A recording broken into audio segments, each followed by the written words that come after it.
जब भेजा गया था पहला अभियान, तो उसमें 200 से 317 जहाज सामने एक बार, जब 200 से ऊपर 250-300 जहाज जब आप मतलब उस टाइम में 15वीं शताब्दी में जब आप देखिएगा समुद्र में जब निकलता था तो लगता था कि बाप रे क्या ताकत है इसका। तो ये स्थिति था चीन का मिंग राजवंश के टाइम में। 300 सालों तक लूटा है ये सब यूरोप के लोग सब, ये अमेरिका, एशिया और दुनिया के अन्य महाद्वीपों को, अफ्रीका को भी लूटा है। तब जा करके इनके यहाँ इंडस्ट्रियलाइजेशन, औद्योगिकरण हुआ है। तो बोलते हैं कि हम लोगों को सभ्य बनाए हैं दुनिया में। तो आप समझ सकते हैं कैसे बनाए हैं। हमारा जो भी अभियान जाता है, ठीक है, तो उसमें जो खर्चा होता है ना, वो खर्चा हम निकाल भी नहीं पाते हैं समुद्र से या कहीं और से। जब व्यापार करके आते हैं तो वो खर्चा जब कैलकुलेट किया जाता है तो हम लोगों का ही खर्चा जो है डेट में चला जाता है। कहने का मतलब हमारा घाटा बढ़ते जाता है, हमको फ़ायदा नहीं हो रहा है उस अभियान से। पिछली क्लास में हमने ये बताया कि ये जो व्यापारिक नेटवर्क था, जैसे कि लाल सागर, फारस की खाड़ी, अरब सागर, हिंद महासागर, बंगाल की खाड़ी, इधर मलक्का वाला एरिया में, यानी कि प्रशांत महासागर तरफ पे, तो इन सब एरिया पर पहले कंट्रोल अरब के व्यापारियों का था, अरब के लोगों का, यानी इस्लाम का कब्जा था इन सब व्यापारी नेटवर्क पर, ठीक है, एक अधिकार था। यानी उनके परमिशन के बिना आप इधर आ ही नहीं सकते हैं व्यापार करने समुद्र के रास्ते, समझ गए। लेकिन जब यूरोप में जो है, यूरोप के जो देश थे, वहाँ पर क्या हुआ कि उन लोगों ने जब भारत के लिए नया मार्ग खोजने का जब अभियान शुरू किया कि भारत के लिए एक नया समुद्री मार्ग हम खोजेंगे और भारत के पूर्वी छोर पर पहुँच जाएंगे, क्योंकि धरती गोल है तो हम इधर से चलेंगे और घूमते घूमते भारत के पास पूर्वी छोर पर पहुँच जाएंगे। ये जब उन्होंने अभियान शुरू किया तो स्पेन का नाविक जो कोलंबस था वो पहुँच गया अमेरिका के पास, और जो वास्को डी गामा था वो पहुंच जाता है भारत के पास 1498 में। इन सारे डिस्कशंस को पिछले क्लास में हमने बताया है, ठीक है। इन सब चीज़ों के बारे में चर्चा किया है, अच्छे से चर्चा किया है। उम्मीद है आपने पिछला क्लास देखा होगा। तो आज हम वहीं से कंटिन्यू कर रहे हैं, ठीक है। देखिए, तो हम ये बोल रहे हैं कि ये व्यापारिक रूट पर सबसे पहले कब्जा रहता है। एक्चुअल में देखिए, शुरुआत में अगर एंसेंट में जाते हैं तो सब मिलजुल करके व्यापार करते थे, कंट्रोल किसी का उतना था नहीं उस पर।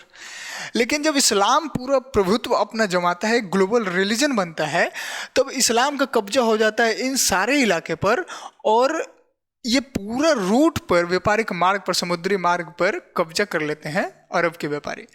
और जब वास्को डी गामा यानी पुर्तगाल का नाविक जब यहाँ पर पहुँचता है तो पुर्तगाली धीरे धीरे करके क्या करता है, इन सारे व्यापारिक मार्ग पर कंट्रोल कर लेता है। ये हमने पिछली क्लास में बताया जब कार्टेज सिस्टम वगैरह लागू किया था, और एक ऐसा परमिट लेना पड़ता था बाकी के अलग, मतलब जो अदर व्यापारी थे उनको, पुर्तगालियों से, कि हम यहाँ इस रास्ते से जाएंगे इसलिए आप हमें परमिट दो। एक रसीद के तौर पर दिया जाता था कि हाँ आप इसमें जा सकते हैं, ठीक है, शुल्क लेता था। अब पता है, तो पुर्तगालियों का कब्जा हो जाता है इस वाले इलाके पर। उसके बाद फिर ब्रिटेन वगैरह ये सब जब आता है भारत में, ईस्ट इंडिया कंपनी का नाम आपने सुना होगा, जो भारत को 200 सालों तक लगभग गुलाम बनाया। तो वो जब कंपनी आता है भारत में, तब फिर पुर्तगाल को भी खदेड़ देता है यहाँ। हालांकि पुर्तगाल तो सिमट के रह जाता है गोवा में, लेकिन डच को भगाता है, फ्रांसीसी को भगाता है, सबको अलग अलग करके अब भारत पर अपना कंट्रोल कर लेता है। कौन? ब्रिटिशर्स। तो ये पूरा स्थिति पिछले क्लास में हमने डिस्कशन किया था, ठीक है, ये रूट के बारे में खास करके। अब पता है दिमाग में सवाल क्या आता है, जैसे वो सब जो, ठीक है, कई सारे सवाल आते हैं, जैसे ये नई दुनिया का खोज हो गया। यानी पहले 15वीं शताब्दी तक आप देखिएगा, लगभग 16वीं शताब्दी के लास्ट तक आप देखिएगा, क्योंकि 1492 में इसका खोज हुआ है अमेरिका का, 1492 में, और यहाँ 1498 में भारत का। तो ये सब तो पहले से था ही, लेकिन इसका खोज एक्चुअल में 1492 में हुआ। तो उससे पहले दुनिया में ये जो लोग थे, यानी यूरोप, भारत, ये सब जो एशिया और अफ्रीका के जो लोग थे, इनको पता ही नहीं था कि इस वाले इलाके के इधर कोई दुनिया भी है। ऑस्ट्रेलिया का भी पता नहीं था, ये तो 1606 ईस्वी में इसका पता चला है, ठीक है। तो किसी दुनिया में बस 3 ही महाद्वीप थे, एशिया, यूरोप और अफ्रीका। ये हमने बता रखा है पिछली क्लास में। अब हम ये कह रहे हैं, हमारा प्रश्न ये है कि ठीक है, ये जो अमेरिका यूरोप के लोगों को मिला, तो इसका तो एक्सीडेंटली खोज हुआ, अकस्मात खोज हो गया। खोजने जा रहे थे भारत पहुंचने के लिए एक नया रास्ता, लेकिन पहुंच गए नया दुनिया में, अमेरिका का खोज कर दिए। ऐसा नहीं है कि अमेरिका पहले नहीं था, अमेरिका तो था, किसी को पता नहीं था बस इसके बारे में, ठीक है। और अमेरिका में रहने वाले लोगों को भी इधर के दुनिया के बारे में नहीं पता था। समझ यार बात, कैसे पता होता? आप अमेरिका में देखो, इधर आप देखिएगा तो अटलांटिक महासागर, इतना बड़ा महासागर, इसको पार करना बहुत मुश्किल, कोई करता ही नहीं। इधर देखो तो इधर प्रशांत महासागर, दुनिया का सबसे बड़ा महासागर, इसको पार करना और भी मुश्किल। तो पार करेगा तभी तो इधर पहुंच पाएगा ना, प्रशांत महासागर को पार करेगा, बहुत मुश्किल था। इसलिए ये अलग रहा, ये अलग रहा, ठीक है। इन तीनों महाद्वीप आपस में कनेक्टेड इसलिए रहे क्योंकि ये सब स्थल से भी थोड़े बहुत मात्रा में जल से जुड़े हुए थे। समझ आ गया? तो ये चीज, अब पता है प्रश्न क्या आता है, प्रश्न समझिए। प्रश्न ये है कि आखिर अमेरिका का खोज जब एक्सीडेंटली हुआ, ठीक है, हो गया, अकस्मात रूप से हो गया, तो अमेरिका का खोज से यूरोप के लोगों को क्या फायदा हुआ, यूरोप के लोग इसका कैसा लाभ उठाए, किस तरीके से, ये एक प्रश्न है। दूसरा, भारत में ये खास करके हिंद महासागर वाला इलाका आप देखो, हिंद महासागर वाला, और ये अरब सागर, फिर इधर बंगाल की खाड़ी, इधर मलक्का वाला एरिया, तो आप ये समझो ये इलाका में आखिर ये एशिया में आए हैं यूरोप के लोग सब, ठीक है। इधर मान लेते हैं अरब का कंट्रोल था, तो अरब तो इस वाले इलाका, ये सब तो अरब का ही इलाका था इतना दूर, तो मान लेते हैं अरब का इलाका था, तो अरब व्यापारी अपना कंट्रोल बनाए हुए थे उस पर। लेकिन एक्चुअल में ये तो यूरोप इधर से आया, ठीक है। अब यूरोप जब इधर से आता है तो अब समझो आप कि यूरोप आखिर इधर से आया, तो यूरोप तो बहुत दूर था, तो क्या यहाँ पर कोई ऐसा व्यापारी, कोई ऐसा लोग नहीं था, कोई ऐसा शासक जो बहुत ताकतवर हो, जो यूरोप के लोगों को मार के भगा सके, क्योंकि यहाँ पर यूरोप के लोगों का कंट्रोल हो गया। पुर्तगालियों ने इस पूरे व्यापारिक नेटवर्क पर कंट्रोल कर लिया, उसका दबदबा बन गया। क्यों? क्या इधर एशिया में या दक्षिण पूर्वी एशिया में या चीन के पास कोई ऐसा कुछ नहीं था क्या, ऐसा पावर नहीं था जो इन सब लोगों को भागा सके, इनका कंट्रोल अपने हाथों में ले सके? तो देखो यहाँ सिचुएशंस कई सारे आते हैं, ठीक है। सबसे पहला प्रश्न तो ये आता है कि आखिर भारत में नौसेना उतना बेहतर था नहीं, ठीक है, जो पुर्तगाली और ब्रिटिशर्स का टक्कर दे पाए, मतलब समुद्र में टक्कर नहीं दे पाते थे, कारण नौसेना उतना बेहतर नहीं था। चीन की यदि हम बात करें तो चीन का नौसेना बहुत बेहतर था। लगभग आप देखिएगा तो 15वीं शताब्दी में खास करके मिंग राजवंश एक था, मिंग डायनेस्टी, तो मिंग राजवंश, युवान राजवंश जो मंगोल था ना, मंगोल, ऊपर मंगोलिया वाला इलाका आप देखिएगा, ये वाला इलाका मंगोलिया का है इधर, तो जो युवान राजवंश था मंगोल में, तो वो इस पर चीन वाले इलाके पर कब्जा किए हुए थे, तो उनको हटा करके मिंग राजवंश स्थापना किया, उसको भगा दिया, उससे युद्ध किया और युवान राजवंश को खत्म कर दिया, ठीक है। और मिंग राजवंश स्थापित हुआ, ठीक है। होंगवू सम्राट का नाम था, सम्राट होंगवू, वही इसको भगा करके सम्राट बना। और उसके बाद मिंग राजवंश यहाँ पर जो है, एक चीन का दीवार आपने सुना होगा, द ग्रेट ऑफ वॉल, चीन का दीवार एक्चुअली पहले से था ही, लेकिन उतना बेहतर समृद्ध नहीं था, लेकिन मिंग राजवंश जब आया था तो चीन के दीवार को और ज़्यादा बेहतर बना दिया, और ज़्यादा समृद्ध बनाया, उसको बहुत ज़्यादा निर्माण किया उसमें, ताकि मंगोलों का जो आक्रमण हो रहा था उत्तर के तरफ से, तो मंगोल का आक्रमण से बचाया जा सके चीन को, इसलिए चीन के दीवार को और बेहतर तरीके से उसको समृद्ध बनाया गया। समझ सकते हैं, मिंग राजवंश बहुत ज़्यादा चीज़ें किया था। और क्या किया ये भी बताते हैं। होंगवू सम्राट के बाद आता है एक युवान तो नहीं, योंगले नाम है उसका, आगे हम नाम सब लिखा हुआ है आपको बता देंगे। तो वो सम्राट क्या करते हैं, मिंग राजवंश का ही एक अलग सम्राट आता है, 1402 ईस्वी में शायद वो बनता है और 1424 ईस्वी तक रहता है। वो सम्राट क्या करता है कि अपनी पूरा ताकत, अपना पूरा जो है ना, मतलब दबदबा दिखाने के लिए और सांस्कृतिक महत्व बताने के लिए और नए नए सभ्यताओं से अपना संबंध स्थापित करने के लिए, जो भी मतलब नया नया सभ्यता मिल रहा है, नया नया सभ्यता से अटैच हो रहे हैं, तो उससे आपसी संबंध दिखाने के लिए वो बहुत बड़ा एक मतलब क्या उसको बोलते हैं, जहाज़ों का अभियान, बड़ा बड़ा बेड़ा एकदम समुद्र में उतारता था। और एक नाविक था, झेंग हे नाम था उसका। तो झेंग हे के नेतृत्व में क्या करता था कि झेंग हे जो है मतलब समझो तो एक तरीके से कमांडर, कैप्टन। और उससे क्या हुआ कि ये देखो इधर से गया मलक्का होते हुए, इधर हिंद महासागर होते हुए, अफ्रीका के पूर्वी तट पर लाल सागर, फारस की खाड़ी, अरब सागर, हिंद महासागर, बंगाल की खाड़ी के आसपास, फिर आप देखो मलक्का वाला एरिया, प्रशांत में तो है, दक्षिणी चीन सागर इधर, ये सारे एरिया पर सोचो लगभग हजारों मील, हजारों किलोमीटर की दूरी पर जो है ये जहाज को दौड़ाता था। 7 अभियान भेजे थे झेंग हे, मतलब झेंग हे के नेतृत्व में गया था, मिंग राजवंश के शासक ने भेजा था 7 अभियान। समझ सकते हैं उस अभियान में क्या था, 62 जंगी जहाज, ऐसा माना जाता है। जंगी जहाज का मतलब क्या होता है कि जिसमें युद्ध से लड़ने लायक हर चीज उसमें मौजूद हो, वैसा जहाज।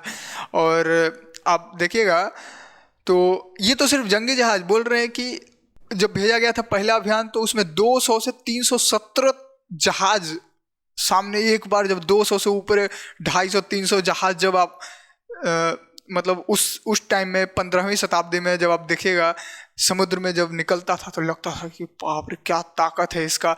तो ये स्थिति था चीन का मिंग राजवंश के टाइम में। और उसमें 28,000 नाविक ही नहीं, हर तरीके के लोग, मतलब जो ज्योतिष शास्त्री, फिर जो अनुवादक होते थे वो होते थे, डॉक्टर होते थे, वैद्य वगैरह, ताकि अब उतना दूर जा रहे हैं तो डॉक्टर की भी ज़रूरत है, अनुवादक की भी ज़रूरत है, कई सारे लोग, लड़ाकू किस्म के लोग, हर तरीके के सेना से लैस एकदम हर चीज़, और खजाना का भंडार पूरा जहाज भरा रहता था, हर चीज़। सोचो इतना जहाज लेकर के जब निकलता था एक बार अभियान पर झेंग हे के, तो कहाँ पहुँचता था, इधर लाल सागर से होते हुए इधर पहुँच रहा है ईरान तरफ, इधर अरब में पहुँच रहा है, इधर अफ्रीका में पहुँच रहा है, भारत में पहुँच रहा है, पूरा इलाका में पहुँच गए एकदम, मतलब अपना रुतबा दिखा रहा था। और नए नए सभ्यता से मिल रहा है तो अपना पहचान भी बना रहा है। जहाँ जहाँ जाता था अपनी तरफ से सोना चांदी सब गिफ्ट देता था, वहाँ से कुछ ले लेता था उसके बदले में। तो ये एक मतलब अपना रुतबा दिखाने के लिए, अपना ताकत दिखाने के लिए इस तरीके से काम करता था। अब क्वेश्चन पे आते फिर से कि इन सब का जो नौसेना था, पुर्तगालियों का, स्पेन का या फिर ब्रिटेन का, इन सब का बहुत बेहतर था, आधुनिक था, लेकिन फिर भी चीन का जो जहाज था इसके सामने बहुत कम था। यानी पुर्तगालियों का जो जहाज आया था पहली बार, तो आप समझ सकते हैं कि उसका पहली बार जो जहाज आया था उससे लगभग 3-4 गुना बड़ा जहाज इसका झेंग हे का रहता था, मिंग राजवंश का रहता था। तो आप समझ सकते हैं कितना पावरफुल था। अगर उस समय आता ना पुर्तगाली तो मार मार के खदेड़ के भगा देता, लेकिन हुआ क्या, वो अभियान फिर बंद कर दिया गया। ठीक है, बंद करने का भी कई सारा कारण है, वो सारी चीज़ें अभी आपको हम बताएंगे आगे। तो वो अभियान भी बंद करवा दिया गया था। कारण देखो, मिंग राजवंश फिर समाप्त हो जाता है, मंचू जाति का एक चिंग राजवंश स्थापित हो जाता है। तो कई सारे इसमें मतलब चीज़ें हैं, क्यों उसका पतन क्यों हो जाता है, मिंग राजवंश का पतन क्यों होता है, ये भी चीज़ें एक है अपने आप में। तो ये भी बताएंगे। हालांकि मिंग राजवंश के टाइम में चीन बहुत तरक्की किया था, और लेकिन उसका पतन भी हुआ है ना। और उसी का नाम लेकर के ये चाइना अभी BRI प्रोजेक्ट आप सुने होंगे, BRI 1, उसमें ओबर जो बोलते हैं 1 बेल्ट 1 रोड वाला स्थिति। सोचो 600 साल पुराना चीन बोलता है कि हमारा जो वो अभियान रुका था ना, अब उसको हम चालू कर रहे हैं। इतिहास का कितना महत्व है, बहुत बड़ी बात होता है। तो देखिए ये सब चीज़ें तो आपको समझ में आ ही रहा है। तो कई सारे 2-3 प्रश्न है, 3-4 प्रश्न है, वो सारे प्रश्न को हम लोग डिस्कशन करते हैं। तो देखिए, सबसे पहला, भारत ने नौसेना पर ध्यान क्यों नहीं दिया? लगभग 15वीं-16वीं शताब्दी के रेंज में आप देखिए तो, या फिर उससे पहले भी आप देख सकते हैं। तो भारत आखिर, चीन तो चलो मान लो इतना मतलब ताकतवर था, नौसेना उसका बेहतर था, हर चीज़ था मिंग राजवंश के टाइम में। फिर धीरे धीरे वो भी कमज़ोर हो जाता है, चीन पर अफीम युद्ध मतलब डाल दिया जाता है। चीन का तो इतना दर्दनाक स्थिति है, क्या ही बताए, उसमें जब पढ़ेंगे तो उसका अलग ही स्थिति है। तो हम लोग उधर नहीं भटकते हैं, ठीक है, हम अपने टॉपिक से चलते हैं, ठीक है, धीरे धीरे। तो यहाँ प्रश्न ये है कि आखिर भारत क्यों ध्यान नहीं देता था नौसेना पर अपना? भारत का नौसेना उतना विकसित, उतना बेहतर क्यों नहीं था? पुर्तगाली आकर के भारत के व्यापारियों को रोक रहा है कि जहाज अब नदी में लेके जाएंगे, हिंद महासागर में, अरब सागर में, तो आपको टैक्स देना, परमिट लेना पड़ेगा पुर्तगालियों से। ऐसा क्यों था? कमजोर क्यों था? देखो, कारण ये था ना कि भारत के लोग हमेशा जो है ना उत्तर पश्चिम वाला जो इलाका है, खास करके आप देखो उत्तर पश्चिम के इलाका, ये वाला जो इलाका है ना, इधर से ही अटैक होता था भारत में, इधर से ही एंट्री होता था। तो जो भी साम्राज्य या फिर जो भी बड़े बड़े जो साम्राज्य बने थे भारत में, वो खास करके इस वाले एरिया में रहे थे। वो था लैंड से रिलेटेड, ठीक है, जमीनी स्तर पर। तो जमीनी स्तर पर ज़्यादातर जो भी शासक हुए वो सब घुड़सवारी, पैदल सेना, इन्फेंट्री वगैरह का यूज ज़्यादा करते थे। तो उस पर ज़मीन से लड़ने वाली चीज़ों पर उन्होंने मतलब अपने आप को विकसित किया था। और इसमें कभी ऐसा हुआ नहीं था, ऐसा कभी सिचुएशन आया नहीं था कि मतलब समुद्र में भी लड़ना है हमको, ऐसा कभी हुआ नहीं था भारत के साथ। बस व्यापार होता था उस रास्ते से। लेकिन ये जब यूरोप वाले सब आए तो युद्ध वगैरह करने लगे, तो पहली बार लोगों को लगा कि हाँ, अब हमको भी नौसेना का मतलब चीज़ें, अब हमको भी नौसेना विकसित करना पड़ेगा। तो लोगों ने किया भी। चोल साम्राज्य में भी देखिएगा कि अब बाद में धीरे धीरे लोग करना शुरू किए थे, और धीरे धीरे अब तो और बेहतर कर लिया है नौसेना सब। तो ये स्थिति है। और भारत में मेन कारण वही है कि कोई महत्व नहीं रखता था, बस व्यापार लोग करते थे। ज़्यादातर जो अटैक वगैरह होते थे उत्तर पश्चिम के इलाके से होते, जो लैंड लॉक होता था तो उधर से होता था, ठीक है। तो इसीलिए उधर ज़्यादा ध्यान नहीं दिए उन लोगों ने, ठीक है। लेकिन बाद में जब देखा कि अब ज़रूरत है तो ध्यान देना शुरू किया। ये स्थिति है, ठीक है। और चीन का क्या स्थिति है? चीन तो शुरू से ही मतलब इस वाले इलाके में है, तो इसका पूरा इलाका ही इस वाले इलाके से है, और जो भी अटैक वगैरह हो रहे इधर से ही जाएंगे। और उधर से मंगोल का आक्रमण हो रहा था, तो वो चीन का दीवार बना करके वो भी सुरक्षित हो लिए। कई सारी चीज़ें था, तो ये सब कारण है। दूसरा प्रश्न देखो यहाँ पर क्या है कि 16वीं 17वीं सदी में यूरोपीय कंपनियों का भारत एवं एशिया में बढ़ती हुई गतिविधियों का कारण क्या था? देखो, 16 व 17वें जो ईस्वी है, 16-17 सेंचुरी में, उस समय भारत में बोलो या फिर एशिया में बोलो, तो जैसे आप देखो कि यूरोप के लोगों का जो है भारत में आना, दक्षिण पूर्वी एशिया में, चीन में आना, इधर आना, ये आखिर क्यों? ऐसे एशियाई प्रदेशों में वो लोग क्यों आना चाह रहे थे?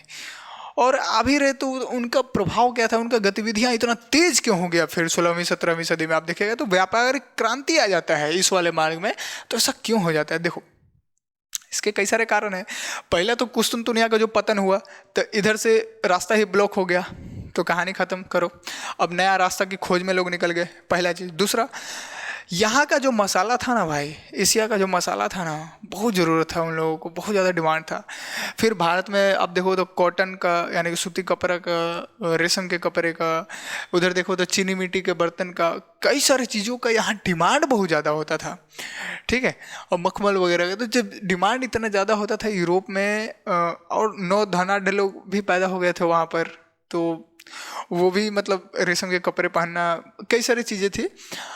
अब इन सब चीज़ों को, इनके बाज़ार में बहुत डिमांड है, तो यहाँ आना तो बहुत ज़रूरत है। अब जब आए तो पता है, वास्को डी गामा जब पहली बार यहाँ पर आया था 1498 में, और जब वापस गया था ना, तो 60 गुना ज़्यादा दाम पर बेचा था। और धीरे धीरे आप देखिएगा तो इधर से पुर्तगाल गया, और इधर से वो स्पेन का नाम है। तो ये सब यहाँ से सोना चांदी, पेरू में और फिर मैक्सिको वाले इलाका में सोना चांदी का भंडार मिला था, यहाँ से लेकर के जाता था। और पुर्तगाल और स्पेन एकदम यूरोप में जो है बहुत धनी मनी बन गया था, 50-100 साल के अंदर बहुत ज़्यादा धनी हो गया। तो जितने भी आसपास के और भी जो कंट्री थे, इंग्लैंड थे, डच था, इधर डेनमार्क देखो, फ्रांस देखो, ये सबको लगा अरे यार, बाहर के देशों को कॉलोनाइज किया जाए तो हम भी हो सकते हैं ज़्यादा बेहतर, मतलब अपना तरक्की कर सकते हैं, हमारा भी मतलब पैसा, रुतबा, सब चीज़ बढ़ेगा। तब ये दोनों जब पुर्तगाल और स्पेन का तरक्की देखे, अमीरी देखे, तो ये सब कंपनियां भी जॉइंट स्टॉक कंपनियां बनने लगी। वो सब हम बताएंगे आपको क्या होता है जॉइंट स्टॉक कंपनी। एक लाइन में आप समझो कि कई सारे व्यापारी मिल करके एक कंपनी निर्माण करते हैं, उसी को जॉइंट स्टॉक कंपनी बोलते हैं। हम बताएंगे वो स्टॉक अपने मार्केट में शेयर जारी करते थे ताकि उससे पैसा अर्न किया जा सके, वो सारा चीज़ बताएंगे आपको, ठीक है, तनाव न ले। तो वो सारी कंपनियां फिर आने लगे। भारत, चीन, उधर दक्षिण पूर्वी एशिया में, इधर अमेरिका के तरफ, इधर चले गए, इधर चले गए, इधर भी गए। सभी जगह पर पूरा एकदम सारे व्यापारिक नेटवर्क पर जो है ना, एकदम क्या उसको बोलते हैं, गतिविधि इतना बढ़ गया, क्योंकि इन लोगों को पैसा चाहिए। पैसा पैसा पैसा जो होता है ना, सबसे बड़ी चीज़ होता है। तो ये जो उस समय या फिर उस टाइम आप देखिएगा, 16वीं मतलब 15वीं 16वीं सदी से पहले, तो ये इलाका था पूरा व्यापारिक केंद्र, ठीक है, और इसके सेंटर में भारत पड़ता था। तो भारत का स्थिति कितना मजबूत होता था, आप सोचो। और यही आप देखिएगा 17वीं सदी में, तो आप देखिएगा 17वीं सदी में क्या हुआ कि ये जो व्यापारिक उथल पुथल था, ये हिंद महासागर से आकर के अटलांटिक महासागर में शुरू हो गया। ये अटलांटिक महासागर से यहाँ से पूरा आता था, इधर जाता था इस तरीके से, और फिर उसके बाद इधर जाता था, इधर यहाँ पर ये इलाका पूरा इस तरीके से पूरा व्यापारिक नेटवर्क बन गया था। तो ये था क्या स्थिति कि कैसे इन लोगों ने अपने व्यापार को समृद्ध करने की कोशिश करने लगे, ठीक है। तो ये प्रश्न आपको शायद समझ में आ गया कि गतिविधि क्यों बढ़ रहा था भारत और एशिया में, खास करके डिमांड की वजह से और पैसा की वजह से, ठीक है। अमेरिका की खोज अकस्मात हुआ था, परंतु यूरोपीय देशों को अमेरिका की खोज का व्यापक लाभ कैसे मिला। देखो, अमेरिका की खोज तो अकस्मात हुआ, ये तो आप समझ गए। खोजने जा रहे थे भारत को, खोज लिए अमेरिका को, अकस्मात एक्सीडेंटली खोज हुआ। लेकिन इसका फायदा देखो, यहाँ से अब भारत में जो सामान है, जो भी सामान है, भारत का वस्तु, अब इनको चाहिए, तो आखिर ये फ्री में तो नहीं देंगे ना, मुफ्त में तो नहीं देंगे। तो ये लोग कुछ तो देंगे, यहाँ पर कुछ तो देंगे। तो क्या देंगे?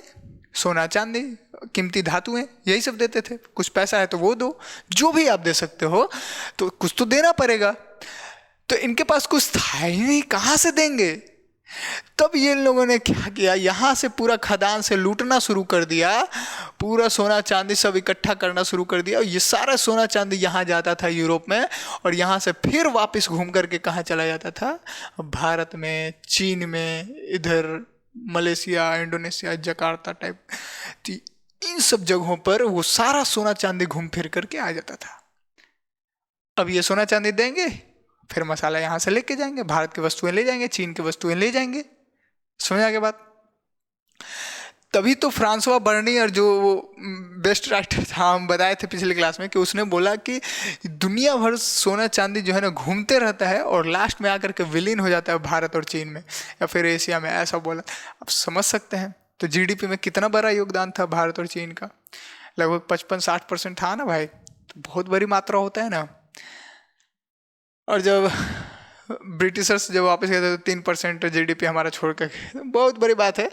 तो ये चीज़ें, ये लाभ तो हुआ है ना, अमेरिका का अकस्मात खोज हुआ तो यूरोप के तो लाभ हुआ ही। बहुत सारे संसाधन यहाँ से लेके गए, यही नहीं, यहाँ से आलू, टमाटर, आलू लेके गए, मक्का लेकर गए, ये सब का खेती, यहाँ अलग अलग चीज़ों का खेती होता था, इन सब खेती को भी लेकर के चले गए। मतलब बीज वगैरह लेके गए, यहाँ खेती किए, वहाँ गया, जहाँ जहाँ उपनिवेश वगैरह वहाँ वहाँ लेकर के गए। तो ये सब चीज़ें फसल में भी उनका फ़ायदा हो। ऊपर से अफ्रीका के कोस्टल एरिया से इन लोगों ने क्या किया कि यहाँ से दासों को खरीदने लगे, फिर दास यहाँ पर खटवाने लगे, दास से खटवा करके सब प्रोडक्शन अपने घर में लेकर गए, फिर इधर ले।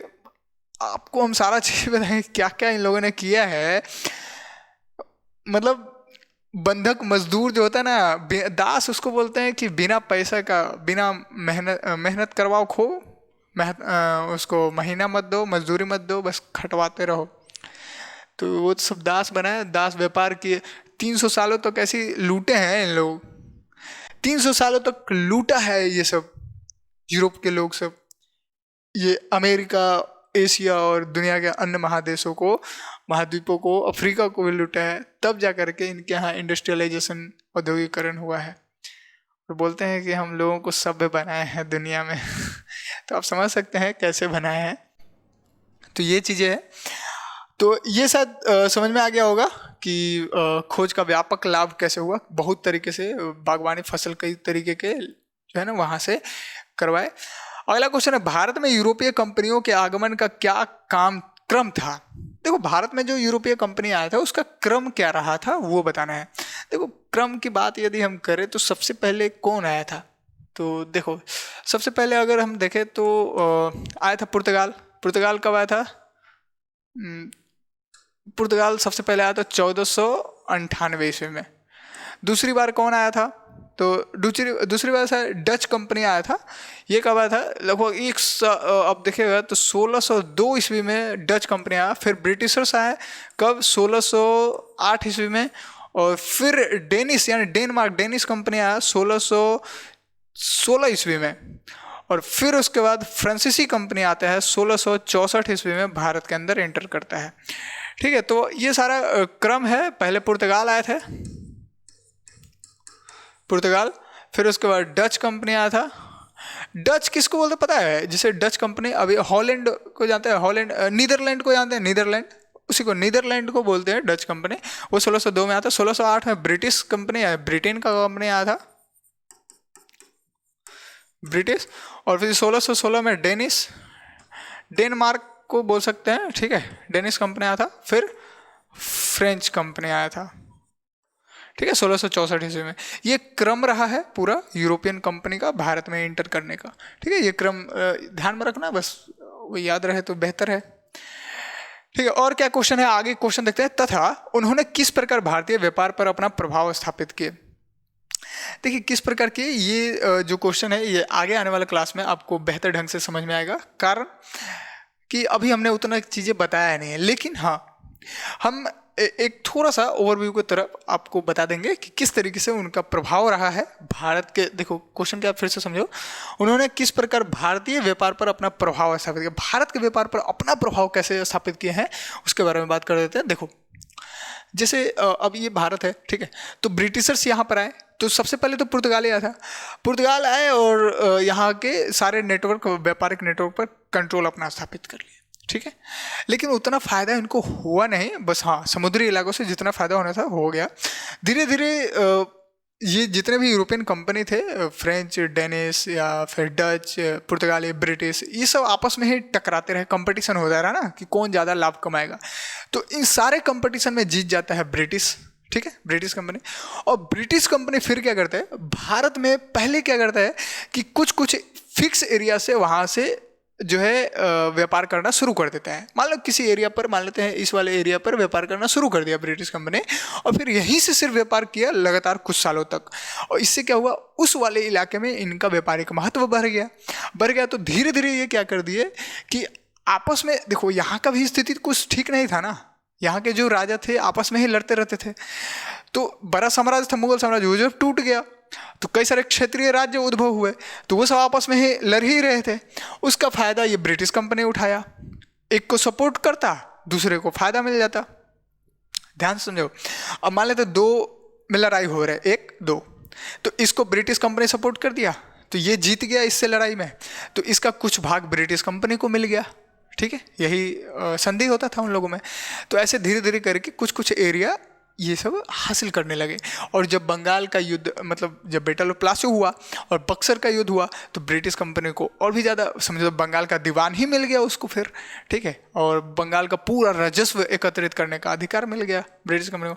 और धीरे धीरे करके वो पहले व्यापार पर प्रभुत्व अपना जमाए, फिर धीरे धीरे एरिया कब्जा करने लगे, और फिर धीरे धीरे एरिया कब्जा करते करते आपस में फूट डालो, राज करो, यही सब करते करते पूरा भारत पर धीरे धीरे कंट्रोल किए। तो कई सारी चीज़ें हैं, आए थे व्यापार करने लेकिन घुस गए राजनीति में, राजनीतिक प्रभुत्व जमा लिए, समझ रहे हैं। तो इसका पूरा डिटेल वैसे आपको सारा चीज़ समझ में आ जाएगा आगे आने वाले क्लास में, कुछ क्लासों में, जब हम कर्नाटक युद्ध पढ़ेंगे, जब हम बक्सर का युद्ध पढ़ेंगे, प्लासी का युद्ध पढ़ेंगे, और ब्रिटिशर्स के जो नीतियाँ थी यहाँ पर आने वाला, जो कॉलोनी इन लोगों ने बनाया था, उन कॉलोनी के लिए जो इन्होंने पॉलिसी बनाया था, उन उपनिवेश के लिए इन्होंने जो पॉलिसी बनाया था, उस पॉलिसी में क्या क्या था कि इनको किस तरीके से फ़ायदा हो, तो उस सब चीज़ों को भी जब पढ़ेंगे तो सारा चीज़ वैसे समझ में आ ही जाएगा, ठीक है। तो इस क्वेश्चन का और बेहतर आप आंसर लिख सकते हैं। वैसे अभी तक हमने जितना क्लास आपको बताया है, जितना क्लास आपने पढ़ा है, उससे इस क्वेश्चन का जवाब आप दे सकते हैं, ऐसा नहीं कि नहीं दे सकते, दे सकते हैं। देखो मानविकी विषय है ना, सोशल साइंस है, इसमें कोई जवाब गलत नहीं होता, आप बस और कितना गहराई से दे पाते हैं ये मैटर रखता है। तो आप जितने ज़्यादा बढ़िया से पढ़ेंगे उतना ज़्यादा गहराई से इसका आंसर दे पाएंगे, ठीक है। और हमें उम्मीद है कि जब second half of the 18th century जब खत्म होगा तो ये क्वेश्चन का आंसर आप बेहतर ढंग से दे पाएंगे, ठीक है। अब थोड़ा ओवरव्यू की तरफ पूरा चीज़ जल्दी जल्दी कर लेते हैं कंप्लीट, ठीक है। देखिए 15वीं सदी का संदर्भ देखिए। 15वीं सदी में समुद्री शक्ति और व्यापार का महत्व क्या है। देखो 15वीं सदी में चीन की समुद्री शक्ति ने वैश्विक व्यापार में एक महत्वपूर्ण भूमिका निभाया था और झेंग हे के समुद्री अभियानों ने न केवल चीन की शक्ति को प्रदर्शित किया बल्कि भारत में यूरोपीय कंपनियों के उदय के लिए भी मार्ग प्रशस्त किया। समुद्री व्यापार और कूटनीति में इन अभियानों का प्रभाव गहरा था।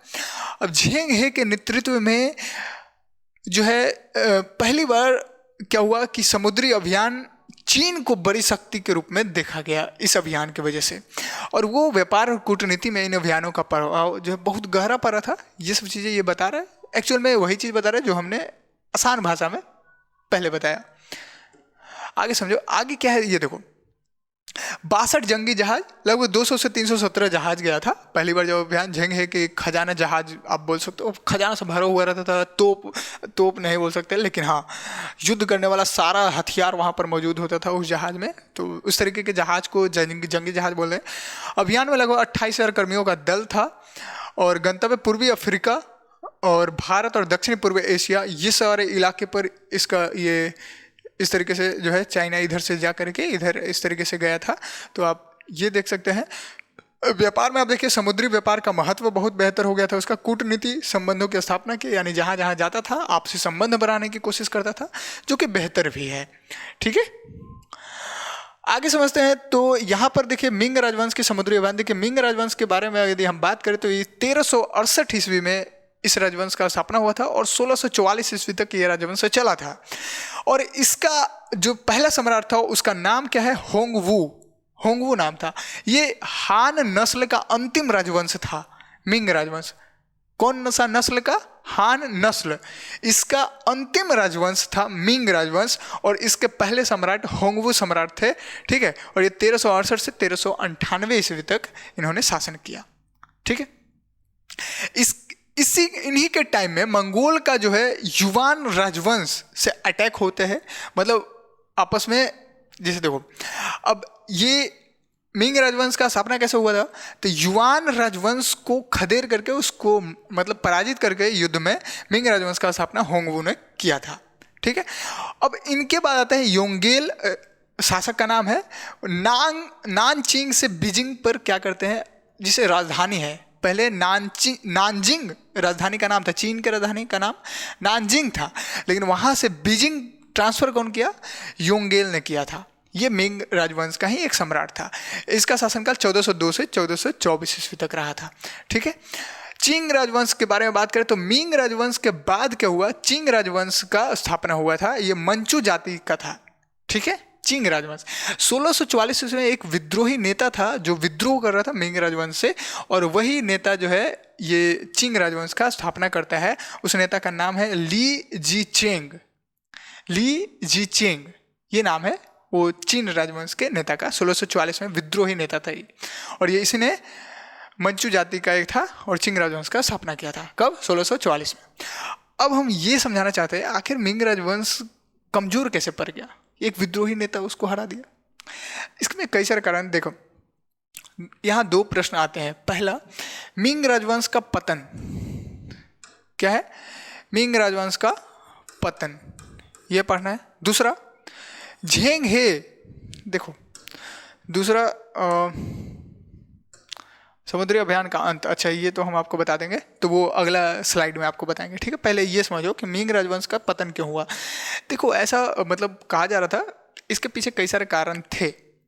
पहला मित्रघात, भीतरघात उसको बोलते हैं, मित्रघात नहीं भीतरघात था। भीतरघात का मतलब समझते हैं, यानी कि इनके राजवंश के अंदर ही जो लोग रहते थे ना, जो ब्यूरोक्रेसी में, जो प्रशासनिक विभाग में जो लोग रहते थे, वो क्या करते थे कि आपसी फूट पड़ने लगा। मतलब कोई किसी पर विश्वास नहीं कर रहा था।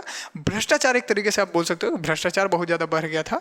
आर्थिक कमजोरी आने लगा था। ये जब ये सम्राट, जब योंगेल सम्राट जब हट गए थे ना, तो उसके बाद झेंग हे का जो नेतृत्व था, जो कंट्रोल उधर जा रहा था, वो भी खत्म हो गया था। मतलब अभियान बंद हो गया था, उसका भी प्रभाव पड़ा है इस राजवंश पर, तो वो भी बताएंगे।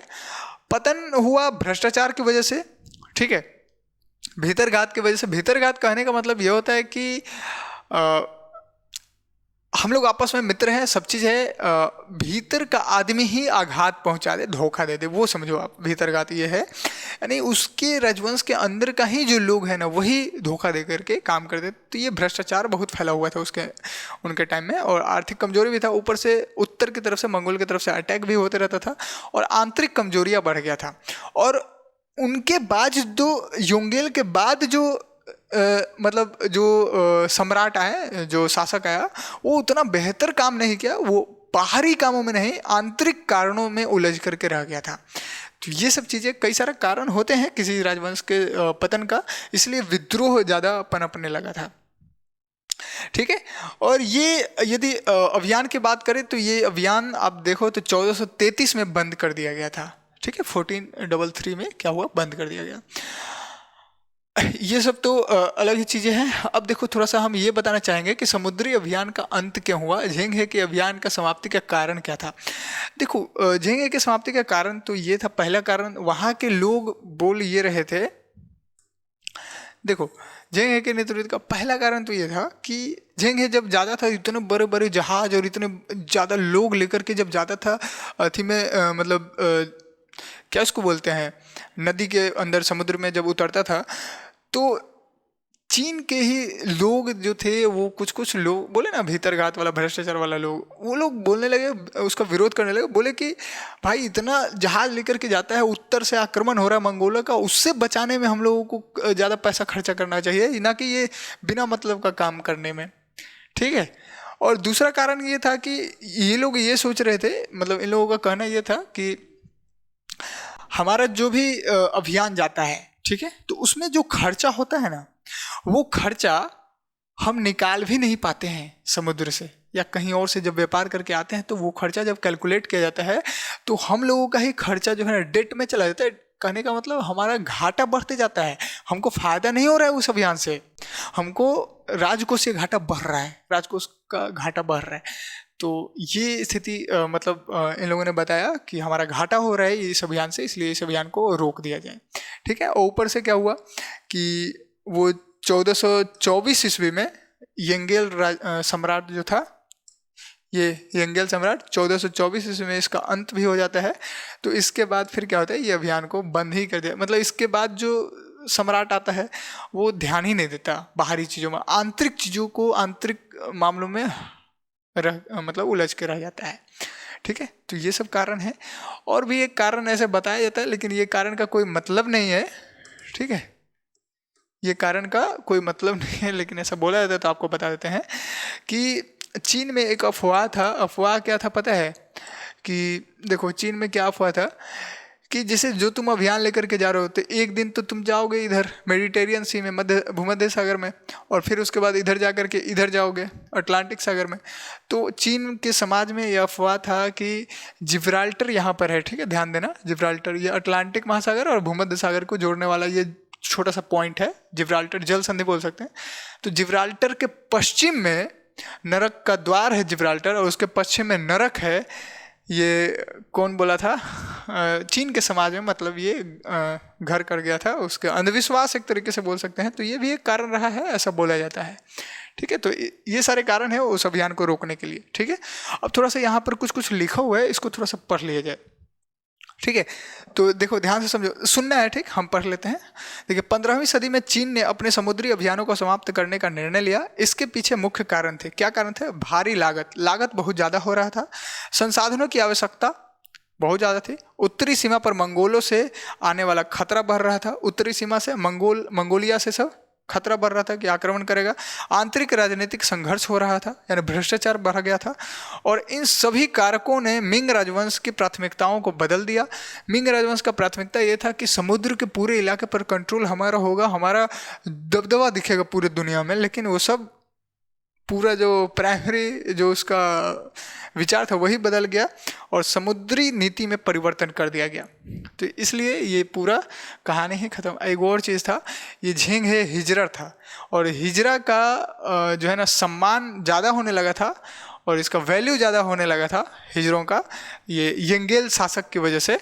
और इसकी वजह से बाकी के जो लोग थे वो बोले कि हमारे देश में हिजरा का इतना पावर रहेगा, इतना सम्मान रहेगा, तो हम भाई हम नहीं देखना चाहते इन सब चीज़ों को, तो इसको ख़त्म करो।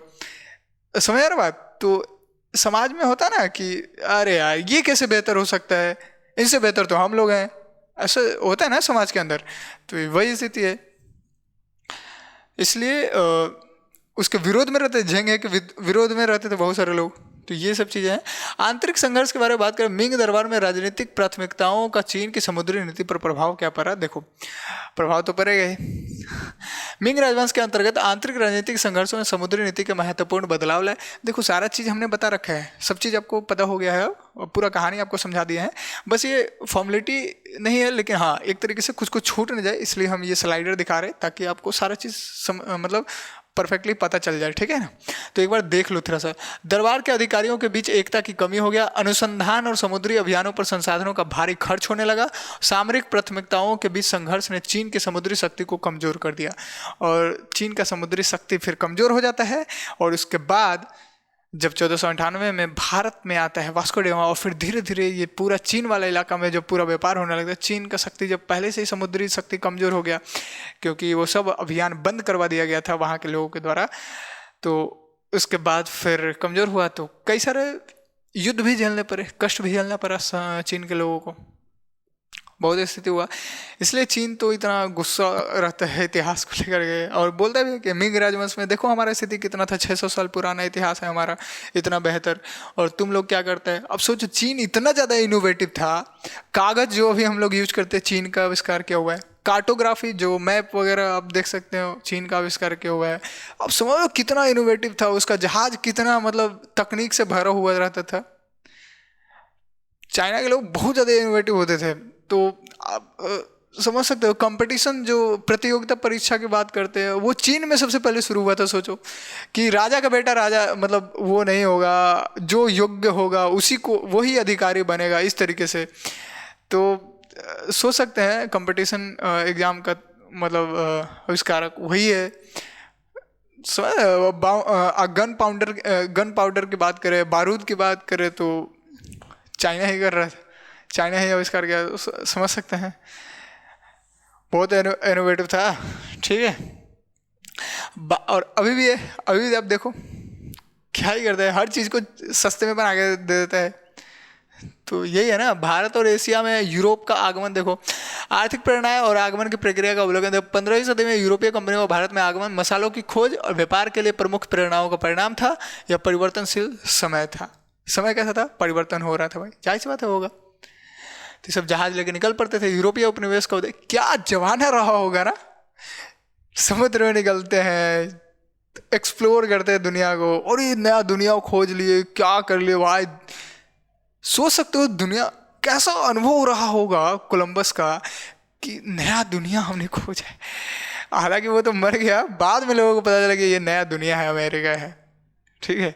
उसको तो लगा कि हम भारत के पूर्वी छोर पर ही पहुंचे हैं। सोचो कैसा उन लोगों का जीवन रहा है ना, कितना एक्सप्लोरेशन था जीवन में। डच और अंग्रेजों की भूमिका यदि देखा, ये चित्र, ये सब तो चित्र से आपको समझ में आएगा यूरोपीय कंपनियों का किस तरीके से जो है ना, थोड़ा थोड़ा आपको समझाने की बस हम इमेजिनेशन, आपका इमेज क्रिएट हो दिमाग में, इसलिए ये सब स्लाइडर लगाते हैं। किलेबंद व्यापारिक केंद्र, मेन कहानी तो समझने के ऊपर है, कॉन्सेप्ट समझ लो, ठीक है, वो हमें स्टार्टिंग में ही करते हैं।